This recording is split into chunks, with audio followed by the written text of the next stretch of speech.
77-এ তার জন্ম হয়েছে। তো এই যে বিষয়টা যে 25শে জুন 1975 দেশের মধ্যে জরুরি আইন ঘোষণা করলো, কি হয়েছে জানেন আপনারা? আমি খুব বেশি দূরে যাব না, 1 লক্ষের উপর, সারা দেশে 1 লক্ষের উপর নেতা, বিজনেসম্যান যারা ইন্দিরা গান্ধীজির বিরুদ্ধে ছিলেন তাদের কোনো কথা নাই।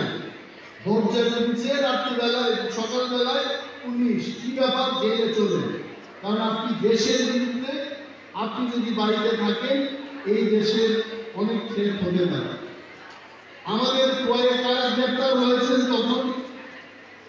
হরেন্দ্র শাহ ইফাইন ভাই, উনি গ্রেপ্তার হয়েছেন। চোপড়া ব্রাদার্সের মালিক, উনি গ্রেপ্তার হয়েছেন। আর প্রফুল্ল বণিক, উনি গ্রেপ্তার হয়েছেন।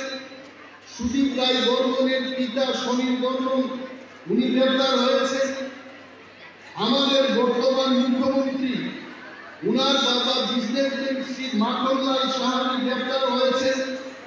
কোনো কথাই নেই, সারা দেশের মধ্যে 1 লক্ষের উপরে, জেপি বলেন, নাড্ডাজি বলেন, বললেন তো অনেকগুলো নাম, কেউ রেহাই পাননি, সব জেল।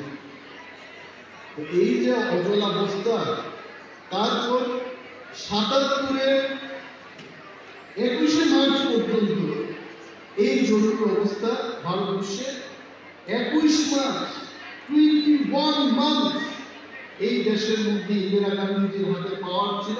আর ওনার ছেলে সঞ্জয় গান্ধীর অবস্থা তো বলে আর লাভ নেই। এত লাফালাফি দেশের মধ্যে, এটা আমি বলবো না, এরা আমি যা করেছে দেখেছি। বিশাল এই দেশের মধ্যে ক্ষমতা নিয়ে তারা চেষ্টা করেছেন যে দেশটাকে তাদের